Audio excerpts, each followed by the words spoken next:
골로새서 강의 47번째 시간입니다. 여러분, 우리는 지난 주일 감옥에 갇혀 있던 사도 바울이 자신이 3년 6개월 동안 복음을 전하여 세워진 에베소 교회 성도들을 위해 기도한 내용이 기록된 에베소서 3장을 살펴보면서 성도란 어떤 자들이며 성도의 신앙 생활 혹은 성도의 믿음 생활이란 무엇이라고 말씀을 드렸습니까? 에베소 3장 18절 19절에 보면 지식에 넘치는, 현대인의 성경에서는 헤아릴 수 없는 이라고 이렇게 번역했거든요.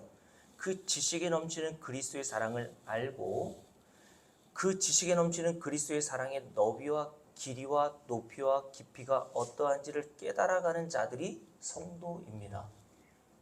그리고 그 성도들이 지식에 넘치는 그리스도의 사랑을 점점 깨달아 알아가는 평생의 과정이 성도의 신앙 생활 혹은 믿음 생활이라고 하는 겁니다. 왜 제가 여기서 지식에 넘치는 그리스도의 사랑을 알고 그 너비와 길이와 높이와 깊이가 어떠한지를 알아가는 것이 성도의 평생의 신앙생활의 과정이라고 말씀을 드렸습니까? 지난주에 오신 분은 알겠지만 지식에 넘치는 그리스도의 사랑이라는 단어가 구절이 의미하고 있듯이 성령의 도우심에 의해서 성도인 저와 여러분은 이 세상을 살아가는 동안 지식에 넘치는 그리스도의 사랑을 조금씩 알아가게 될 겁니다. 그러나 그 지식에 넘치는 그리스도의 사랑은 우리가 평생 배우고 알아간다고 해도 마치 그것은 겨우 넓은 바닷물에서 한 바가지 바닷물을 퍼 올리는 것과 같이 모두 헤아려 이해하고 알 수 없을 만큼 너무 크고 놀라우며 엄청난 것이기 때문입니다. 여러분은 그러면 이 크고 놀라우며 엄청난 지식에 넘치는 그리스도의 사랑이 무엇이며, 이걸 아는 게 성도라고 했으니까요. 무엇이며 그 너비와 길이와 높이와 깊이가 어떠한지를 점점 깨달아가고 있습니까? 만약 여러분이 성도로서 이렇게 깨달아 알아가고 있는 자라면 우리가 지난 주일에 함께 살펴보았던 시편 126편의 기자가 성전에 올라가면서 불렀던 노래, 찾아보진 않을게 지난주에 찾아봤으니까요. 뭐라고 이야기를 하고 고백하게 되었습니까? 여러분이 만약 그런 지식에 넘치는 그리스도의 사랑을 조금이라도 깨달아 알아가고 있는 자라면 시편 126편의 기자와 같이 매주 교회에 올라갈 때마다 그가 성전에 올라가면서 시편 126편을 지어서 불렀던 노래라고 했잖아요. 그런데 그 성전에 올라가면서 이 사람의 태도와 자세가 어땠습니까? 얼굴에는 웃음이 가득하고 그 혀에는 찬양으로 가득 찼다라고 얘기했잖아요. 여러분이 만약 지식에 넘치는 그리스도의 사랑을 조금씩 알아가면 알아갈수록 이 시편 26편 기자의 말한 고백이 내 고백이 된단 말입니다. 그래서 여러분의 입에도 웃음이 가득하게 될 것이고 여러분의 혀에는 그 일을 행하신 하나님을 향한 감사와 찬양으로 넘치게 될 것입니다. 이것이 우리 주님께서 요한복음 4장에서 사마리아 여인에게 말씀하셨던 영과 진리로 드리는 예배인 거예요. 그냥 여러분들이 영과 진리로 드리는 예배, 예전 성경에는 신령과 진정이라고 했더니 인간이 없는 정성, 있는 정성 다 짜내서 드리는 예배를 영과 진리로 드리는 예배라고 생각하는데 그렇지 않습니다, 여러분. 하나님은 이런 예배만 받으시는데, 왜냐하면 이런 예배라는 것은, 영과 진리로 드리는 예배라는 것은 인간이 조작해내거나 스스로 만들어낼 수 없기 때문에 그렇습니다. 왜냐하면 지식에 넘치는 그리스도의 사랑을 알고 그 너비와 깊이와 높이와 넓이가 어떠한지를 깨달아가는 모든 과정에서 누가 역사하셔야 돼요? 진리의 영이신 성령이 역사해 주셔야 하는 겁니다. 그때에서야 비로소 성도는 그것을 조금씩 깨달아가는 거예요.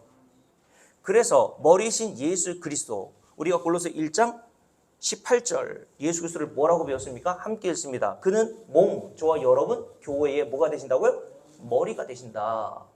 그 머리가 되신 예수 그리스도가 몸된 교회인 성도인 저와 여러분에게 하시는 일이 뭐겠습니까? 2장 19절 중요하니까 함께 다시 읽습니다. 함께 읽을게요. 머리를 붙들지 아니하는지라 온 몸이, 모든 교회 성도들을 얘기하는 거죠. 무엇으로 말미암아? 머리로 말미암아. 머리는 누구라 그랬어요? 1장 18절에 그리스도 예수가 성도의 머리라고 했잖아요. 그 몸된 교회는 그 몸에 붙어있는 머리신 예수 그리스도로 말미암아 함께 읽습니다. 마디와 힘줄로 공급함을 받고 연합하여 하나님이 자라게 하심으로 자라나느니라 라고 말씀하고 있죠. 머리신 예수 그리스도께서 몸인 성도인 저와 여러분에게 필요한 구원에 반드시 있어야 될 모든 것들을 공급해 주신단 말이에요. 지식에 넘치는 그리스도의 사랑, 인간의 능력과 인간의 지혜와 지식으로는 깨달을 수 없는 그 사랑을 성령께서 저와 여러분 안에서 역사하심으로 그 너비와 깊이와 넓이와 높이가 어떠한지를 신앙생활 하는 동안 평생 우리는 조금씩 깨달아 갑니다. 그래서 저 여러분의 입에는 결국 시편 126편의 기자와 같이 예배 드리러 올 때마다, 교회에 올라올 때마다 여러분의 혀에는 찬양과 감사가 가득하게 될 것이고 여러분의 얼굴에는 웃음이 가득하게 될 거란 말이에요. 일부러 웃을 필요가 없습니다. 어떤 교회에서는 웃음 치료사를 데려다가 한국 사람들이 웃지를 않는다고 하면서 웃는 연습을 시키더라고요. 어떤 목사님도 5초간, 10초간, 15초간 한번 웃어봅시다 하면서 옆 사람과 깔깔깔깔 대면서 웃는 연습을 시키더라고요. 저는 여러분들에게 옆에 사람하고 뭘 하라고 잘 안 시키는 이유가 제가 워낙 그런 거를 되게 간지러워하고 싫어하거든요. 그러니까 한국 사람 정서가 그렇지 않습니까? 모르는 사람하고 옆 사람에게 사랑하고 축복합니다. 뭘 알아야 사랑하고 축복할 거 아닙니까?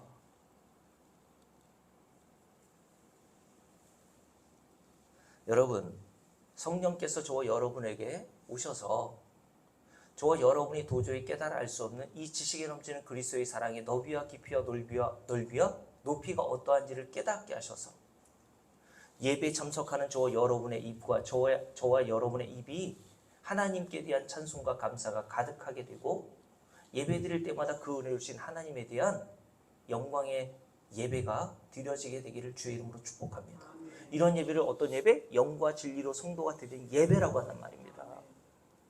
진리를 모르면 그러니까 예배도 예배가 될 수 없는 거예요. 그건 신앙생활이라고 하지 않고 종교생활이라고 하는 것입니다. 자, 그러면 여러분, 하나님께서 몸된 교회 성도들에게 이러한 지식에 넘치는 그리스도의 사랑과 그 사랑으로부터 발생되는 하나님의 자비하심, 긍휼과 그리고 인자하심의 정도가 얼마나 대단하고 크며 엄청난 것인지를 깨달아 알게 하시기 위해서 가장 먼저 하시는 일이 뭘까요? 가장 먼저 하시는 일. 저와 여러분, 인간이란 존재의 실체, 즉 인간이 얼마나 하나님의 사랑과 자비와 긍휼을 받을 자격이 없는 자인지를 먼저 드러내시고 밝히십니다. 그래야 그런 인간의 실체가 어떠한지를 저와 여러분들이 조금씩 더 알아가면 알아갈수록 상대적으로 그런 저와 여러분에게 베푸시는 하나님의 사랑과 자비와 긍휼이 얼마나 크고 대단하고 엄청난 것인지를 분명히 깨달아 갈 수 있기 때문입니다. 그래서 사도 바울은 로마서 5장에서 이런 유명한 말을 남겼죠. 로마서 5장 20절입니다. 죄가 더한 곳에 은혜가 넘쳤나니. 죄를 더 많이 지으라는 얘기 아니라 성령이 오시면 우리의 죄를 깨닫게 하신다 그랬죠. 우리의 죄를 폭로하신단 말이에요. 그런 자들에게 하나님의 은혜가 얼마나 크고 놀라운지가 새삼 경험되고 깨달아지게 된단 말씀입니다. 이렇게 하시기 위해서 하나님은 가장 첫 번째로 하시는 일이 뭐라고요? 인간이 얼마나 하나님의 사랑과 자비와 은혜를 받을 자격과 조건이 안 되는 자인지를 드러내신다고 말씀드렸습니다. 그래서 오늘 골로새 1장 21절에서 사도 바울은 이렇게 이야기를 시작하는 거죠. 1장 21절 함께 읽습니다. 전에 악한 행실로 멀리 떠나 줄을 거라 그랬죠. 마음으로 원수 되었던 너희라고 되어 있어요. 되었던이라니까 과거에 있었던 일이라는 거 아닙니까? 예수 믿기 전에 저와 여러분의 형편이 어떤 자였다고요? 마음으로 하나님을 원수처럼 대했던 자들이라는 말입니다. 이 부분을 공동번역 성경에서는 여러분도 전에는 하나님으로부터 떨어져서 하나님께 적의, 반감, 적대감을 품고 사악한 행동을 일삼고 있었습니다 라고 번역했거든요. 여러분, 이 구절은 인간의 악한 행실로 인하여 그 결과 하나님과 원수되었다는 의미가 아니에요. 다시요. 오늘 이 21절의 말씀은 그냥 문자 그대로만 보면 원인은 악한 행실이고 그 악한 행실이라는 원인으로 해서 하나님과 원수되었다라고 하는 식으로 우리가 이해가 되잖아요. 그런데 이건 반대로 해석해야 됩니다. 어떤 식으로 해석해야 되냐면 모든 인간은 태어날 때부터 본성적으로 그 마음이 하나님에 대한 적의와 반감과 적대감을 가지고 있는 상태이기에 그 결과 하나님을 대적하는 악한 행실이란 열매가 자연스럽게 맺게 되었다는 겁니다. 그러면 왜 모든 인간은 날 때부터 이미 하나님에 대한 이런 적의와 미움, 반감, 대적하는 마음을 가지고 이 세상에 오게 되었을까요? 인류 최초의 사람이여 대표였던 자인 아담과 하와가 하나님이 금하신 선악과를 마귀의 유혹으로 받아서 뭐같이 되었다고요? 하나님과 같이 되었다고 말씀드렸죠. 모든 인간은 그러므로 나올 때부터 세상에 출현할 때부터 다 하나님이 된 거예요. 다 신인 겁니다.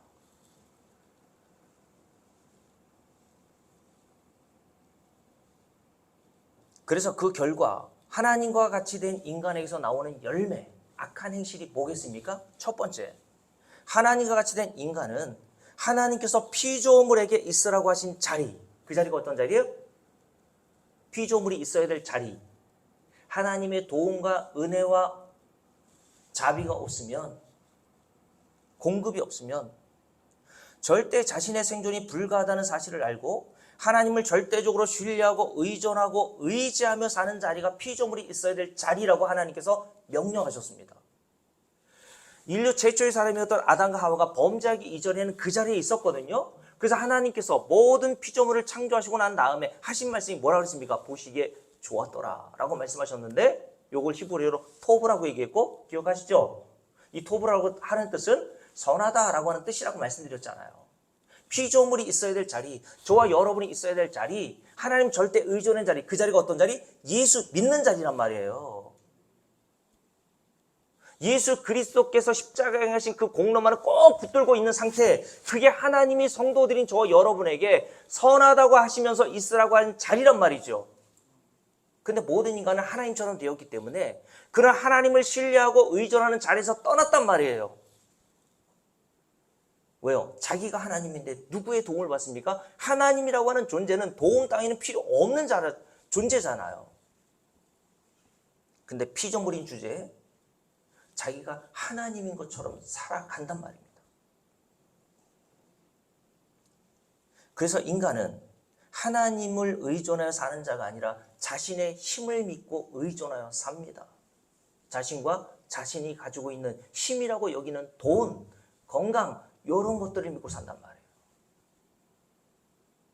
그게 하나님과 같이 된 인간의 결과, 열매로 맺히는 겁니다. 두 번째로, 하나님처럼 된 인간은 자신을 우주의 중심이라고 여기고 하나님보다 언제나 자신을 더 하나님으로 섬기며 그런 자신을 숭배하고 섬기며 사랑하며 삽니다. 그래서 사도 바울은 로마서 1장을 한번 볼까요? 로마서 1장 한번 보십시오. 가까우니까 한번 찾아볼게요.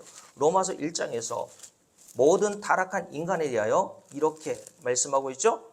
로마서 1장 24절, 25절 함께 읽습니다. 그러므로 하나님께서 그들을 마음의 정욕대로 더러움에 내버려두사 그들의 몸을 서로 욕되게 하게 하셨으니 이는 그들이 하나님의 진리를, 여기 있어요. 하나님의 진리는 뭡니까? 성경에서 말씀하는 하나님의 진리, 오직 의인은 믿음으로 말미암아 산다. 이게 성경 전체가 말씀하고 있는 진리잖아요. 그죠? 요 진리를 뭐로 바꿔요? 거짓 것으로 바꾼단 말이에요. 그 진리를 진리로 여기지 않고 인간은 마귀의 종이 되어서 거짓을 믿고 산단 말이에요. 그 거짓이 뭡니까? 성경을 동원하여서 믿음이 아니라 인간의 행위를 근거로 하나님 나라에 들어갈 것으로 생각하며 산단 말이에요. 그래서 모든 종교에는 인간의 행위를 그렇게 강조한다 그랬죠. 그래서 제가 전에 말씀드렸잖아요. 여러분들이 누군가 돌아갔을 때 조문할 때 유족들에게 어떻게 조문해 왔습니까? 그 사람이 예수를 믿든지 예수 믿지 않든지 관계없이 유족들을 손을 붙잡고 위로하면서 뭐라 그랬어요? 그 고인이 행했던, 세상에서 행했던 선한 일을 근거로 해서 순위 권사님 어디로 갔을 거라고요? 누가 그래요? 좋은 곳에 갔을지. 이 정도로 인간은 자기가 행한 행위가 가치 있는 것으로 여긴단 말이에요. 이것이 성경에서 오늘 말씀하고 있는 하나님의 진리를 인간은 날마다 거짓 것으로 바꾸어서 그게 진리인 것처럼 생각하고 삽니다. 그래서 인간은 진리를 들려주면 싫은 거예요. 야, 어떻게 예수 믿는다고 이 세상에서 어떤 일을 행하든지 관계없이 하나님 나라 들어가. 반대로 야, 저렇게 이 세상에서 슈바이처럼 간디처럼 착하게 산 사람인데 예수 안 믿었다고 지옥 가? 야, 그런 하나님이 얼마나 몰인정한 하나님이야 라고 생각한단 말이에요. 이것이 하나님의 진리를, 성경은 진리만 담고 있잖아요. 성경이 담고 있는 진리가 뭐예요? 오직 의인은 믿음으로만 산다. 로마서 1장에 기록되어 있잖아요. 로마서 1장 한번 볼까요? 함께 읽습니다. 17절 함께 읽을게요. 복음에는 하나님의 의가 나타나서 믿음으로 믿음에 이르게 하나니 기록된 바, 성경 기록된 바, 이 하박국서에 기록되어 있는 이 말씀을 사도 바울이 구약학자니까 인용해서 여기다 붙여놓는단 말이에요. 모든 성경은 뭘 증거하고 있어요? 진리를? 의인은 어떤 자예요? 믿음으로 사는 자가 의인인 거야. 예수 그리스도를 믿는 자를 하나님께서 의인으로 보신다? 아무리 착하게 살아도 예수 믿지 않으면 악인인 거야 라고 말씀하는 게 성경의 진리 아닙니까? 자, 그러면서 이렇게 얘기하죠. 25절 다시요. 이는 그들이 하나님의 진리를 이렇게 거짓 것으로 바꾸어 줄을 그어놓으세요. 누구를? 피조물을. 무엇보다? 조물주, 창조주 하나님보다 더 경배하고 섬기니라 라고 말씀하세요. 피조물은 단순히 눈에 보이는 동물, 새 이런 것들이 포함되어 있지만 직접적으로는 저와 여러분 인간을 얘기하는 거예요.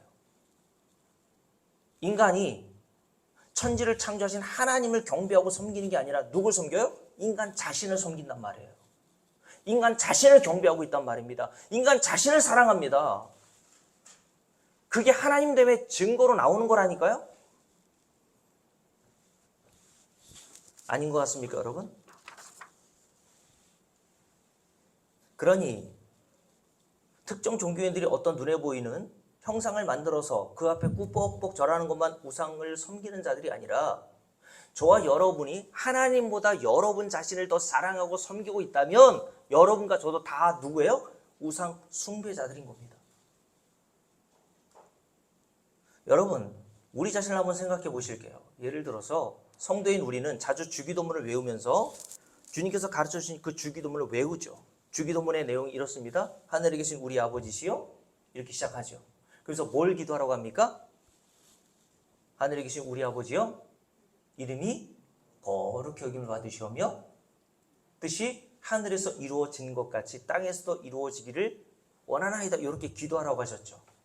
그런데 여러분, 우리가 이렇게 주기도문은 잘 외우고 있지만 실제로는 우리는 하나님의 이름보다 누구의 이름이 높아졌으면 좋겠습니까? 순유고사님, 솔직히 말씀해 보세요. 누구의 이름이 세상에서 높아졌으면 좋겠어요?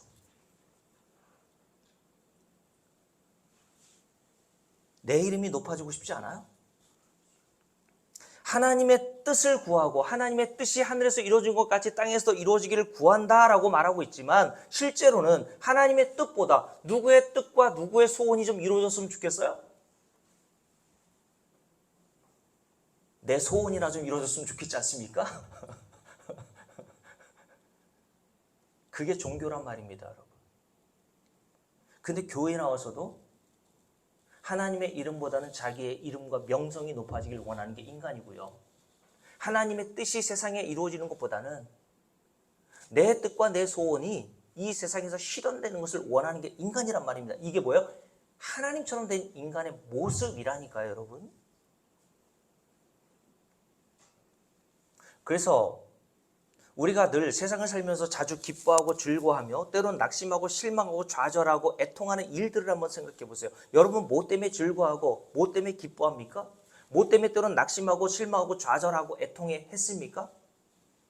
하나님의 이름이 여러분과 예수 믿지 않는 자들과 예수 믿는 자들 온 세상을 통하여서 모독을 당할 때 여러분 애통해 본 적 있어요? 그것으로 여러분 슬퍼하며 금식해 본 적 있습니까? 여러분 왜 금식했어요? 금식이 잘못됐다는 건 아니에요. 여러분 왜 금식했고 왜 철야했습니까? 누구 소원 들어달라고? 내 소원 좀 들어달라고. 그죠? 저는 교회에 나오는 사람치고 하늘에서 하나님의 뜻이 이루어진 것 같이 이 세상에서 그 하나님의 뜻이 실현되길 원합니다라고 생각하고 구하면서 금식하고 철야하는 사람을 지금까지 한 사람도 보지 못했어요.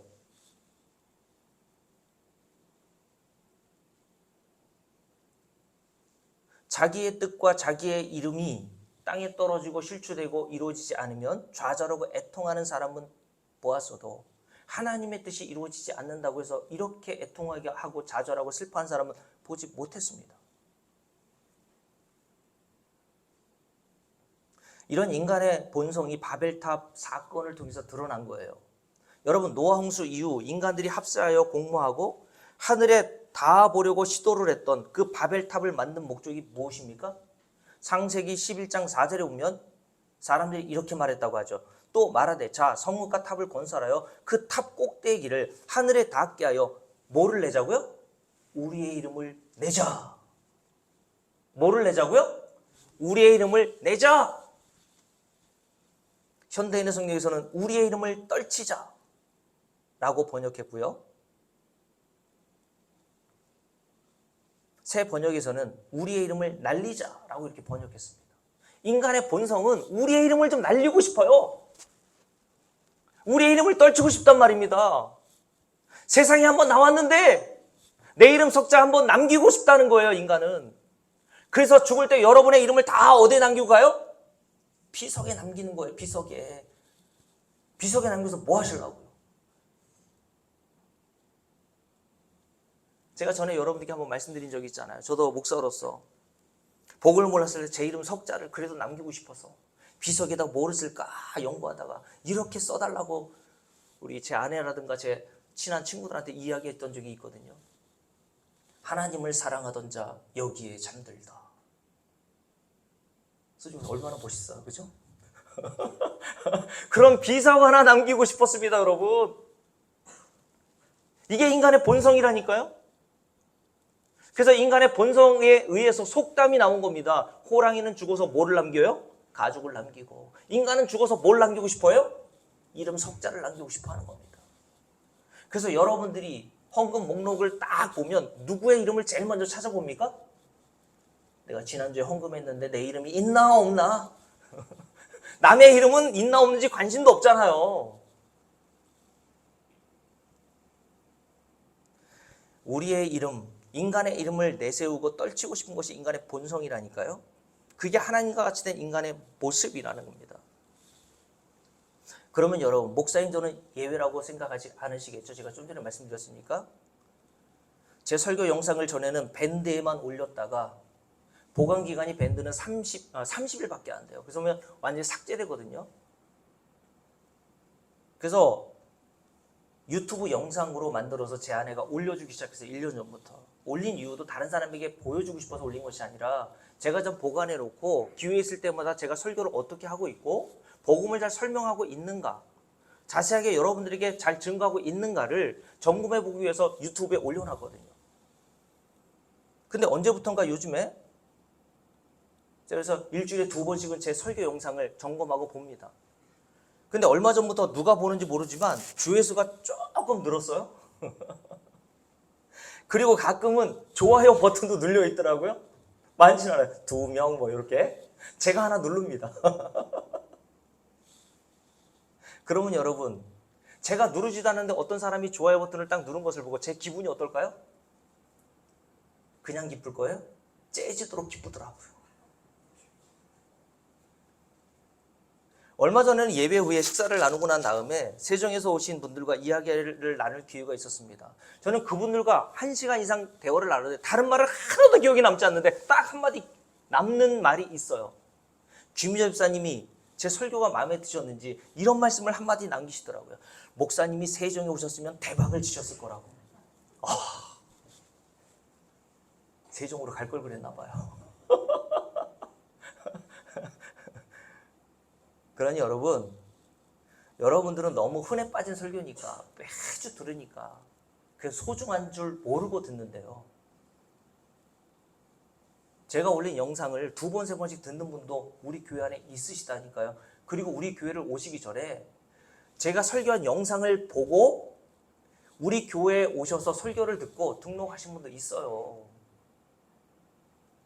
저는 이 말씀을 드리는 이유는 이겁니다.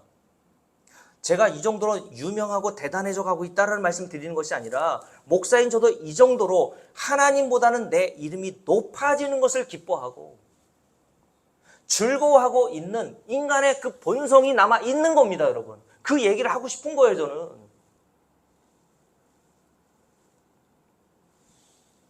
그러니 우리는 평생 하나님을 섬긴다고 하면서 실제로는 누굴 섬기고 살아요? 우리 자신을 섬기고 산단 말입니다. 이걸 성경은 우상 숭배라고 하잖아요. 오늘 로마서 1장 25절에서 그래서 뭐라고 얘기했다고요? 피조물을 조물주보다 더 경배하고 섬기고 있다라고 얘기한 거예요. 그러니 성경을 이런 본성인 인간이 해석할 때에도 언제나 어떻게 해석하는 줄 아십니까? 하나님 중심으로 해석하는 것이 아니라 인간 중심으로, 인간을 주인공으로 놓고 해석한단 말이에요. 예를 들어서 누가복음 19장에 기록되어 있는 삭개오에 대한 이야기 여러분 잘 아시죠? 삭개오에 대한 이야기하면 여러분 떠오르는 내용이 뭡니까? 손유 권사님, 삭개오에 하면 뭐가 제일 먼저 떠올라요? 뽕나무에 올라간 삭개오가 제일 먼저 떠오르죠. 왜 올라갔어요? 키가 작아가지고. 뽕나무, 옛날에는 뽕나무로 돼 있는데 그 성경 번역본을 다시 바꿔서 돌감람나무라고 이렇게 번역해 놨거든요. 뭐 돌감람나무인지 뽕나무인지 그건 중요하지 않습니다. 여러분의 구원에 아무 의미가 없어요. 소나무면 어떻고 감나무면 어떻습니까? 근데 우리가 삭개오에 대한 이야기를 듣고 교회에서 지금까지 배웠던 내용을 여러분 한번 생각해 보십시오. 뭐를 중심으로 그 이야기를 배워왔고 적용해 왔습니까? 키 작은 삭개오가 행한 일에 대해서. 그래서 키 작은 삭개오가 우리 주님을 만나고 보기 위해서 돌감람나무 위로 올라가 주님을 보려고 자기의 그 나이 들었던 그 당시에는 뭐 어른들이 뽕나무에 왜 올라갑니까?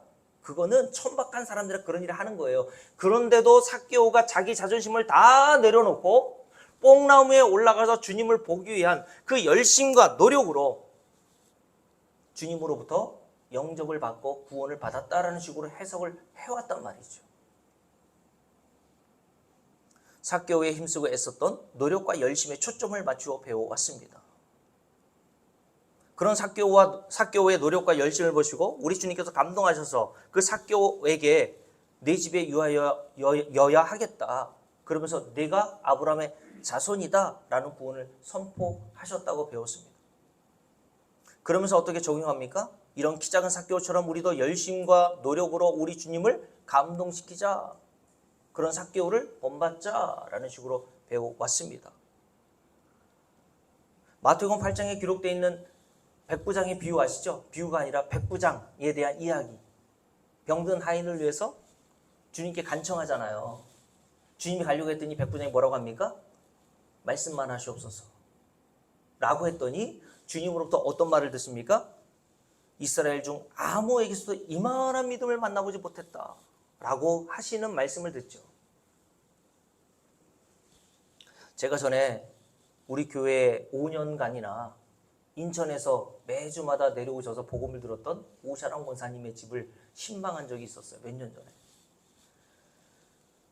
그 집을 신방했을 때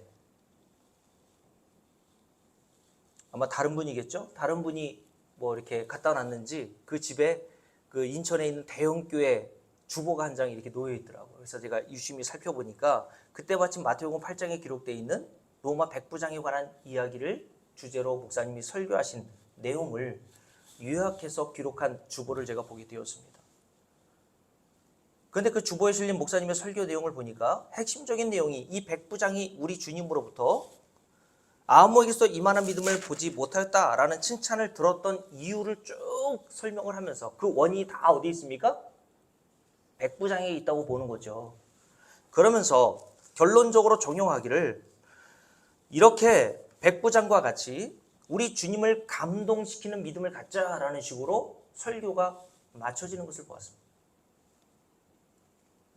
여러분, 우리는 지금까지 누가복음 19장에 기록되어 있는 삭개오의 이야기나 마태복음 8장에 기록되는 백부장의 이야기를 이런 식으로 들었어도 아무런 이상한 느낌을 받지 못했습니다. 왜 그랬을까요?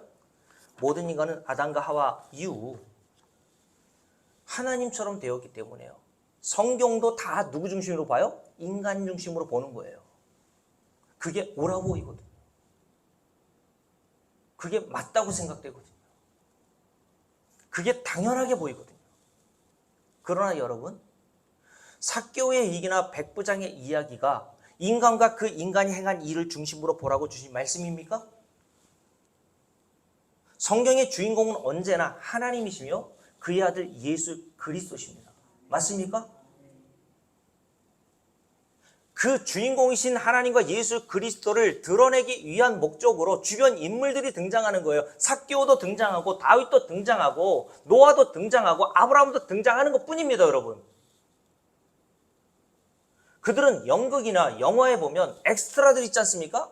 주인공의 역할을 더 돋보이게 하기 위한 엑스트라들과 같은 역할로 성경에 배치된 인물이란 말입니다. 이 세상 모든 만물이 그래요.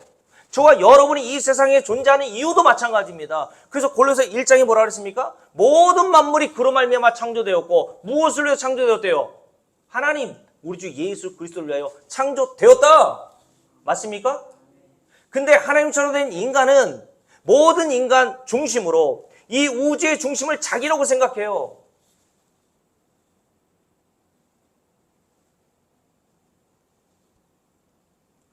여러분, 그러니 삭개오의 이야기에서 죄인인 삭개오나 그가 한 일이 중요한 것이 아닙니다, 여러분. 죄인인 삭개오를 찾아오셔서 그를 만나 구원을 거저 선물로 주신 천지를 창조하신 우리 주님이 하신 일, 그게 중요한 거예요. 성경 전체는요, 인간이 행한 일을 드러내기 위한 목적으로 주신 것이 아니라 하나님과 그의 아들 예수 그리스도께서 죄인인 저와 여러분을 위해서 어떤 일을 행하셨는지를 알려주시기 위해서 주신 책이란 말입니다.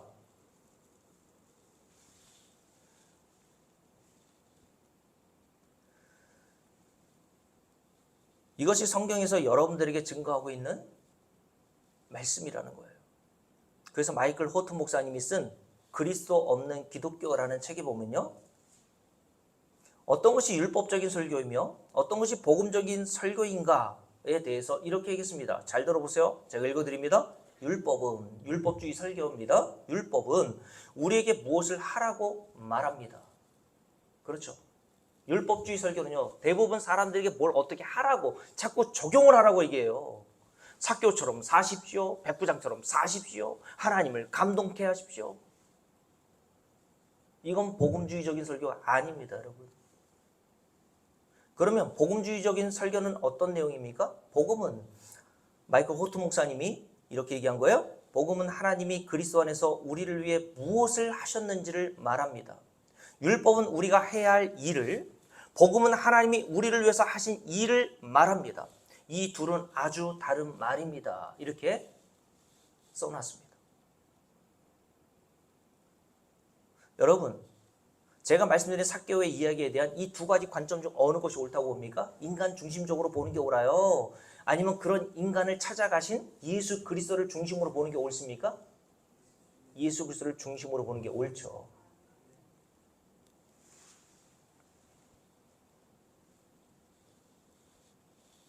그런데 이 하나님과 같이 된 모든 인간은 평생토록 제가 앞에서 말씀드렸던 것처럼 인간이 자신을 섬기고 사랑하며 경배하고 사는 자들입니다. 그래서 우리 주님께서 산상수훈에서 말씀하셨던 내용을 한번 보실까요? 마태복음 7장을 볼게요. 마태복음 7장. 자, 마태복음 7장 한번 보십시오. 마태복음 7장에 보면 모든 인간을 나무로 비유하죠. 자, 함께 읽을게요. 자, 15절부터 쭉 읽습니다. 거짓 선지자들을 삼가라. 양의 옷을 입고 너희에게 나오나 속에는 노락지라는 일이라. 그들의 열매로 그들을 알지니 가시나무에서 포도나무를 또는 엉겅퀴에서 무화과나무를 딸 수 있겠느냐? 딸 수 있습니까? 없습니까? 사과나무를 심었더니 배가 열려요? 여러분들이 아무리 그 앞에서 고사를 지내고 뭔가 열심히 가꾼다고 해서 손준 권사님, 우리 교회 땅 저 뒤편에 대추나무를 우리 황창원 장모님 심어놨단 말입니다. 열심히 기도하면 그 대추나무가 사과나무 열매를 맺습니까? 그런 일은 없어요. 그죠? 그 얘기를 하고 있는 거예요. 그러면서 이렇게 얘기하죠. 17절 함께 읽습니다. 이와 같이라고 되어 있죠. 이와 같이, 이와 동일하게 좋은 나무마다 뭐를 맺습니까? 아름다운 열매를 맺고, 자연스럽게 사과나무는 사과 열매를 맺는 것처럼 좋은 나무는 좋은 열매를 맺게 되겠죠. 근데 인간은 어떤 나무? 좋은 나무예요? 못된 나무예요? 본성적으로 못된 나무라는 거예요. 그 마음으로 하나님을 원수처럼 대적하는 자에게 무슨 열매가 나오겠습니까? 나쁜 열매밖에 나올 수 없어요. 그래서 그 뒤에 이렇게 돼 있죠. 함께 읽습니다. 못된 나무가 나쁜 열매를 맺나니 좋은 나무가 나쁜 열매를 맺을 수 없고 못된 나무가 아름다운 열매를 맺을 수 있습니까? 없습니까? 없느니라 라고 돼 있어요. 인간이 맺을 수 있는 열매라는 것은, 하나님께 인간이 맺어서 드릴 수 있는 열매라는 것은 하나님이 받으실 수 없는 열매라는 겁니다. 근데 인간이 볼 때는 그게 좋은 열매처럼 보이거든요. 그래서 유대인들, 그 중에서도 종교인들이었던 바리새인과 서기관들과 대제사장들이 자기가 열매로 맺었던 하나님께 드렸더니, 열매를 하나님께 드렸더니 하나님이 받으십니까? 요한복음 8장에 뭐라 그랬어요? 일주일에 2번씩 금식했고 할례도 받았고 기도 빼먹지 않고 토색하거나 불의하거나 간음한 적 없고, 이렇게 누가복음 18장에서 자랑했던 바리새인들이 맺은 열매를 하나님께 딱 드려놨더니 하나님께서 뭐라 그랬어요? 요한복음 8장에서 너희 아비는 마귀야.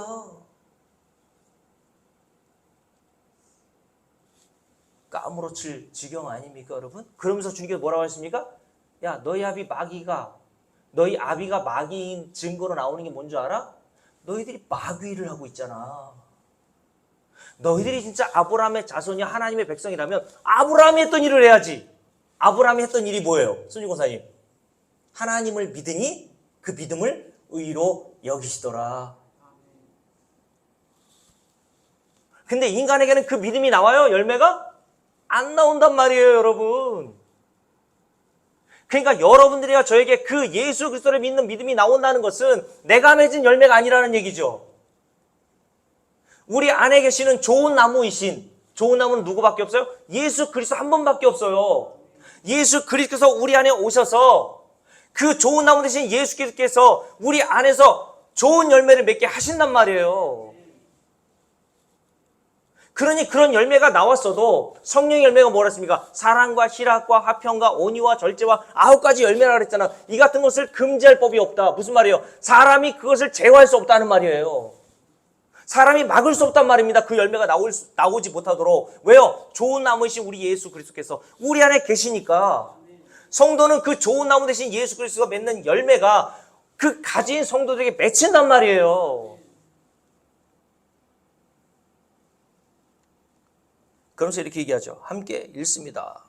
그러므로 19절 함께 읽을게요. 아름다운 열매를 맺지 아니하는 나무마다 다 어떻게 된다고요? 찍혀 불에 던져지느니라. 이러므로 그들의 열매로 그들을 알리라. 자, 저와 여러분, 나쁜 열매, 예수 믿기 전에 나쁜 열매는 나쁜 나무는 뭐만 맺힌다고요, 선지권사님? 나쁜 열매만 맺혀요. 이거는 도덕과 윤리적인 것을 얘기하는 게 아니에요. 저와 여러분이나 예수 믿지 않는 사람이나 도덕과 윤리적으로는 뭐 그렇게 다른 게 있습니까? 하나님이 보실 때 좋은 열매가 있다니까요, 여러분. 근데 인간은 하나님께서 받으실 좋은 열매로 뭐라고 생각해요? 자기가 좋은 열매가 하나님께도 좋은 열매라고 착각해요. 그래서 여러분, 이 말씀 뒤에 보십시오. 함께 읽어봅니다. 자, 22절 함께 읽을게요. 그날에 많은 사람이 나더러 이르되 주여 주여 우리가 주의 이름으로 무슨 일 했습니까? 선지자 노릇하며. 하나님 말씀을 열심히 가르쳤죠. 유대인들의 종교자들, 바리새인과 서기관들과 대제사장들이 주의 이름부터 뭐 했습니까? 귀신도 쫓아냈대요. 여러분, 귀신 쫓아낸 적 있어요? 손님 권사님, 귀신 몇 마리 정도 쫓아냈어요? 귀신이 눌러붙는 거 아니에요? 나가라 했더니 막. 그리고 세 번째로 한 일이 뭡니까? 주의 이름으로 많은 권능도 행했대요. 이것을 하나님께 갖다 드린 거죠. 이것이 인간이 볼 때는 얼마나 좋은 열매입니까?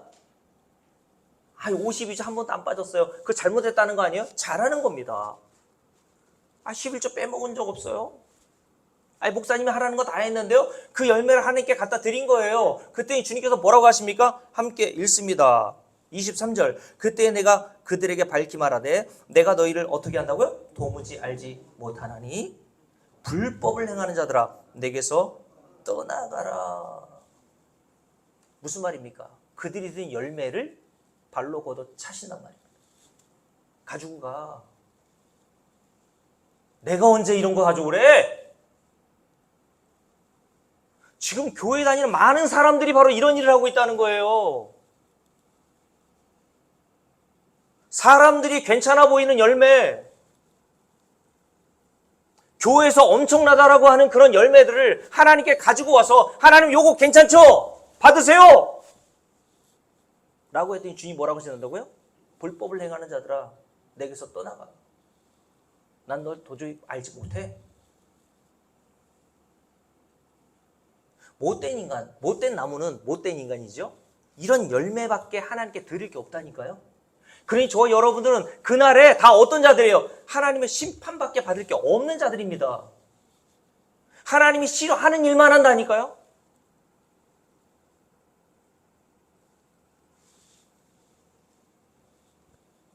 그래서 이런 하나님을 저기를 가지고 대적하던 인간이 최종적으로 한 악한 행실이 뭡니까? 자, 골로새 1장에 보면 우리 함께 다시 한번 골로새 1장 보십시오. 1장에 보면 마음으로 원수된 하나님과 원수된 자들이 그 결과로 맺는 악한 행실이라고 그랬죠. 21절 그죠? 전에 악한 행실로 멀리 떠나 마음으로 원수된 너희라고 그랬잖아요. 최종적으로 하나님에 대한 반감과 적의와 적대감을 가지고 있던 인간이 행한 가장 최고의 악한 행실이 뭡니까? 하나님의 아들 예수를 살인한 거예요. 맞습니까? 이 세상 전체가 헤롯과 그 당시에 빌라도는 이 세상 전체 인류를 상징한단 말입니다, 여러분. 헤롯과 빌라도가 합세하여서 한 일이 뭐예요? 유대인과 이방인이 합세해서 한 일이 악한 행실로 나온 게 뭡니까? 하나님의 아들 예수를 십자가에 못 박아 내어 걸어 죽이더란 말입니다. 왜요? 내가 하나님인데 네가 왜 하나님 노릇해?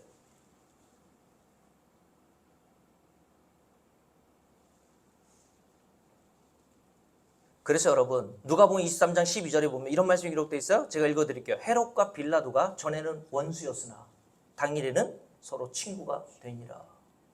전에는 원수처럼 지냈대요.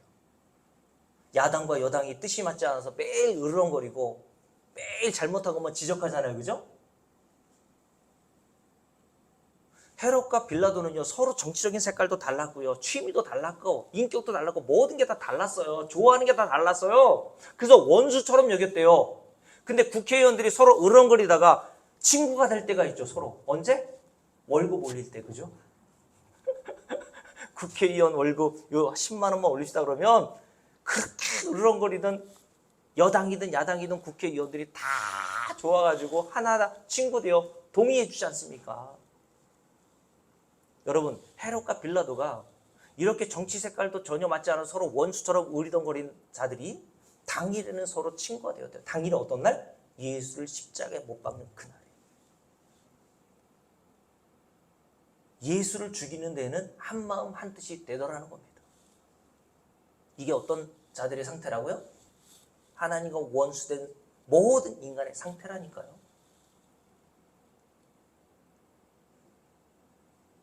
그러면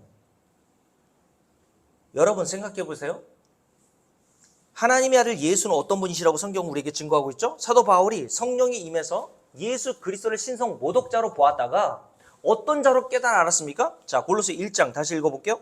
여러분 이런 말씀들은 외워두시면 좋을 것 같아요. 1장 15절 함께 쭉 읽습니다.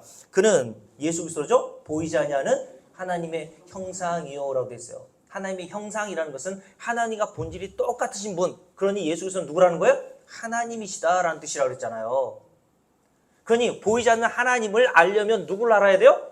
예수를 알아야 되는 거예요. 맞습니까? 그게 뭐라 그랬습니까? 요한복음 10장 3절에 영생이라고 그랬잖아요. 영생은 유일하신 참 하나님과, 근데 그 하나님은 볼 수 있어요, 없어요? 볼 수 없어요. 그래서 저와 여러분에게 하나님이 어떤 분이신지 알게 하시려고 그의 아들 예수를 세상에 보내셨단 말이에요. 그래서 영생은 유일하신 참 하나님과 그가 보내신 자 예수를 아는 거라 그랬죠. 그리고 두 번째, 그 하나님은 어떤 분? 예수 그리스도는 함께 읽습니다. 그는 보이지 않는 하나님의 형상이요 모든 피조물보다 먼저 나시니 모든 피조물보다 앞서 계시는 분. 그분은 창조주 하나님밖에 없어요. 그러면서 15절 만물이 그에게서 창조되되, 그러니까 예수 그리스도는 어떤 분? 창조주 하나님, 이 세상의 주인이신 하나님이시다. 그런데 그 예수 그리스도 창조주 하나님을 이 세상 빌라도와 헤롯 그들이 합사하여 뭐 했다고요? 살해하더라.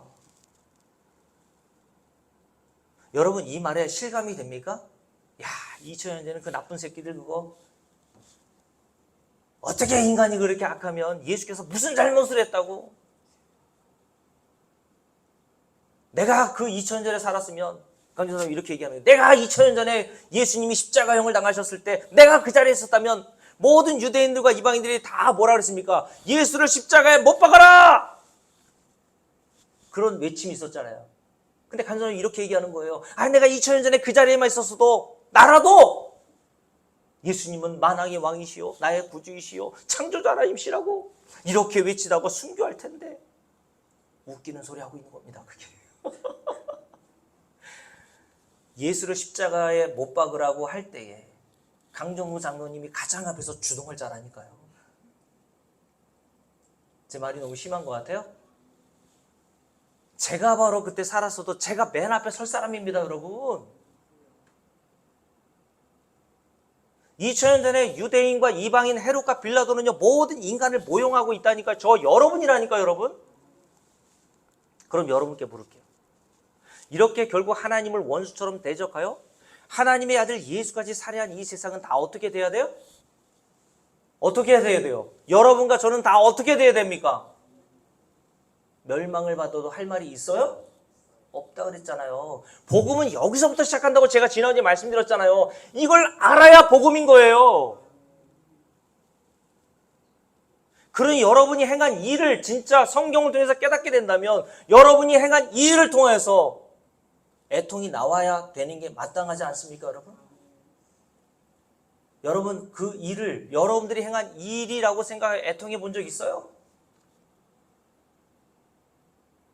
내가 행한 일로 말미암아 내가 하나님의 심판을 받아야 마땅한 자라는 사실로 여러분이 슬퍼하고 낙심해 본 적 있습니까?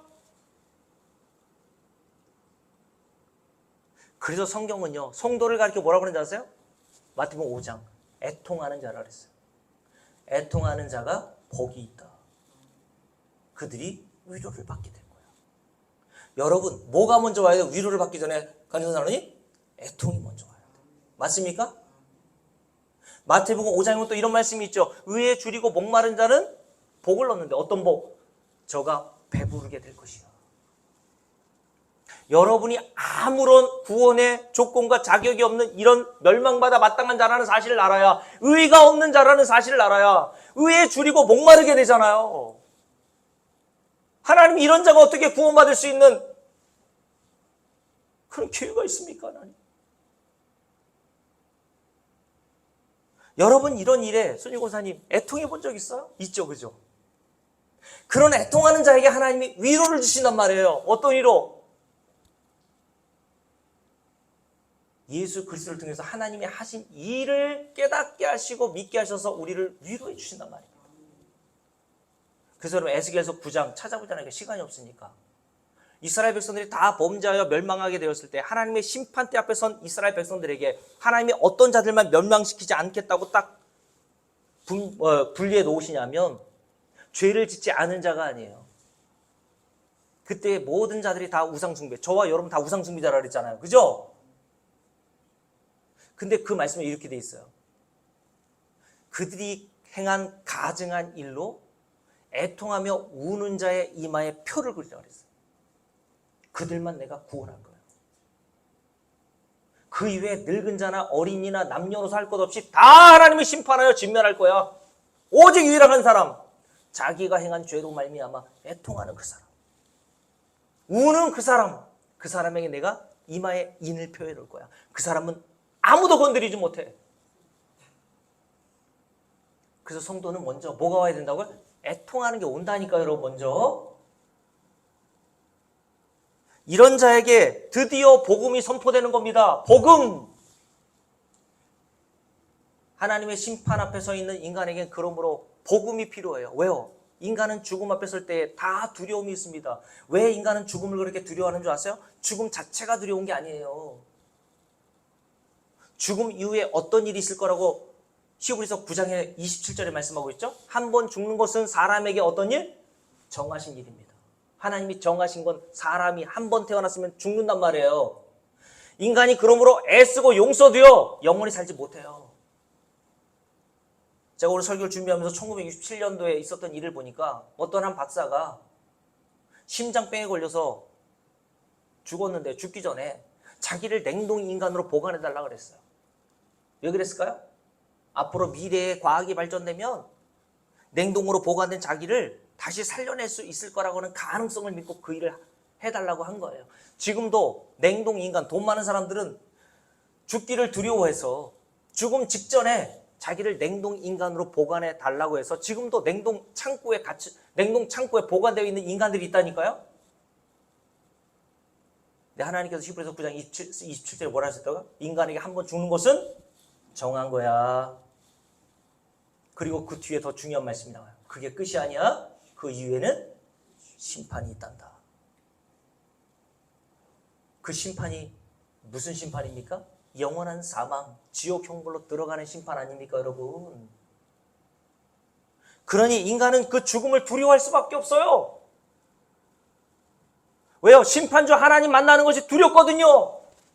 왜요? 내가 만나야 될 그 하나님과 내가 어떤 관계였어요? 어떤 관계예요? 모든 인간은 원수라고 그랬잖아요. 원수. 원수는 서로 등을 돌리고 있는 사이입니다, 여러분. 그 원수같이 여기던 하나님을 내가 만나야 되니까 인간은 두려운 거예요. 그 원수로서 내가 하나님께 행한 그 일을 알거든요, 인간은 본성적으로. 그래서 죽음을 어떻게든지 피해보려고 노력하는 겁니다. 근데 인간은 피할 수 있어요? 없어요. 그래서 창세기 3장에 보면 아담과 하와가 죄를 범하고 나서 죄를 범하기 전에는 하나님의 음성이 그렇게 듣기 좋았거든요. 근데 범죄하고 나니까요, 하나님이 아브라함이 아니죠. 아담을 찾으시죠. 아담아, 아담아, 네가 어디 있느냐? 그랬더니 선지자가 어떻게 해요? 두려워서 나무 뒤편으로 숨어요. 왜요? 죄를 지은 자는 아담에게 말씀하셨죠. 내가 이 선악과를 먹는 날은 어떻게 된다 그랬어요? 반드시 죽는다고 하셨거든요.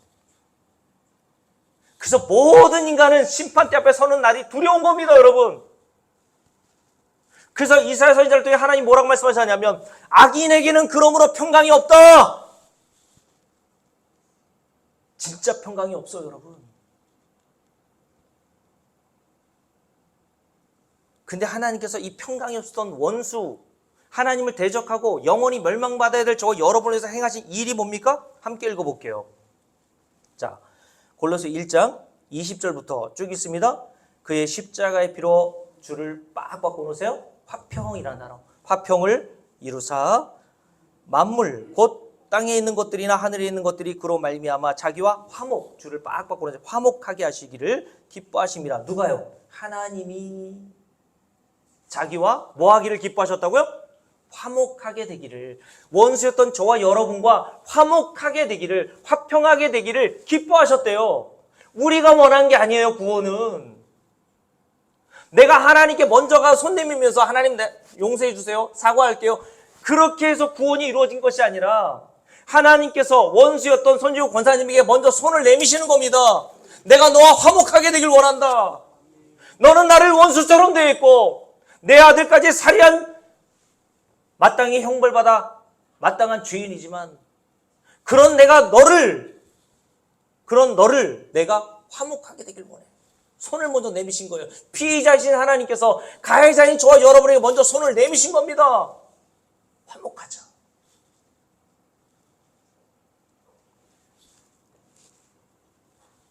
하나님께서 저와 여러분을 어떻게 하시길 기뻐하셨다고요? 자기와 강전사모님과 뭐 하기를 기뻐하셨대요?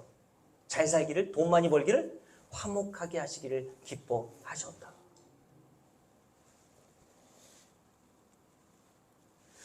그래서 한 일이 뭡니까? 22절 함께 했습니다. 이제는 그의 육체의 죽음으로 말미암아 뭐하게 하시고, 여기도 화목하게 하사, 화평, 화목이란 단어가 계속 반복되어 나오죠. 너희를 거룩하고 흠없고 책망할 것이 없는 자로 그 앞에 세우고자 하셨다. 누가요? 하나님이. 복음은 뭐라 그랬습니까? 하나님이 죄인인 저와 여러분에게 행하신 일이 복음이라 그랬잖아요. 원수인 저와 여러분을 위해서 하나님이 행하신 일이 복음인 겁니다. 원수인 저와 여러분에게 하나님이 행하셔야 될 일은 공정한 보응 아닙니까? 그렇지 않아요, 여러분?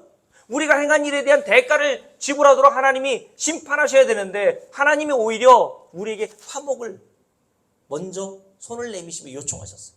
그리고 나서서 하신 일이 뭡니까? 화목을 위해서 계속 뭘 강조하고 있습니까?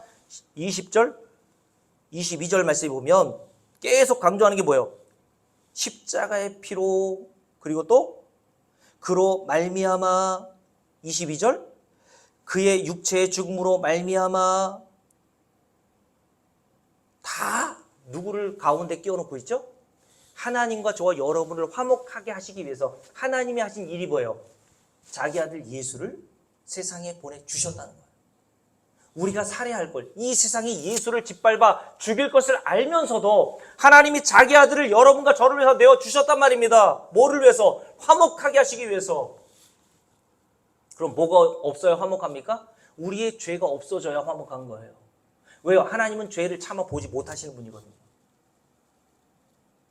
그래서 하나님께서는 예수 그리스도를 저와 여러분의 뭐로 보내주셨어요? 화목 제물로 보내주셨다는 겁니다. 화목 제물은 뭡니까? 저와 여러분이 지은 죄를 대신해서 십자가에 달려 죽으시는 그 죽음, 십자가의 죽음을 화목 제물이라고 하는 거예요. 레위기 4장에 보면 그 화목제에 대한 내용이 쭉 나와요. 거기에 보면 흠 없는 제물이 죄인인 인간을 대신해서 화목 제물이 되어 죽는 장면이 기록되어 있거든요. 여러분, 이 모든 성경의 사건, 레위기 1장, 2장, 3장, 4장, 5장, 6장, 7장에 이르는 모든 내용, 제사가 다 누굴 예표하고 있어요? 예수 그리스도 한 분을 예표하고 있는 거예요. 그래서 저와 여러분 어떤 자가 되었다고 손준 권사님? 나는 예수를 살해하고 하나님처럼 지금도 살고 있음에도 불구하고 어떤 자가 되었대요? 손준 권사님 함께 읽어볼게요. 자, 함께 읽습니다. 22절 쭉 읽을게요. 이제는 그의 육체의 죽음으로 말미암아 화목하게 하사. 저 여러분의 이름을 넣으세요. 저와 여러분이 어떤 자가 되었습니까? 거룩하고 흠없고 하나님께 책망할 것이 있습니까? 없습니까? 없는 자로 하나님 앞에 세우고자 하셨으니. 그래서 누굴 보내주셨다고요? 화목제물로 자기 아들 예수를 우리에게 보내주셔서 십자가에 우리의 모든 죄를 짊어지고 죽임을 당하심으로 우리가 받아야 할 모든 영벌을 다 사하여 주신 것입니다. 그래서 골로새 2장을 볼게요. 함께 읽습니다. 골로새 2장 다 피셨죠? 13절 함께 읽습니다. 또 범죄와 육체의 모할례로 죽었던 너희를 하나님이 그와 함께 살리시고 우리의 주를 보내세요. 우리의 과거, 현재의 죄만이에요. 미래의 모든 죄까지예요. 모든 죄를 사하시고 우리를 거슬리고 불리하게 하는 법조문, 율법 조문으로 쓴 그 증서를 어떻게 하셨대요? 지우시고 제하여 버리사 십자가에 못 박으시고 통치자들과 권세들을 무력하여 드러내어 구경거리로 삼으시고 십자가로 그들을 이기셨느니라. 아멘. 하나님과 원수되었던 저와 여러분에게 맡겼던 그 모든 죄에 대한 담벼락 있잖아요.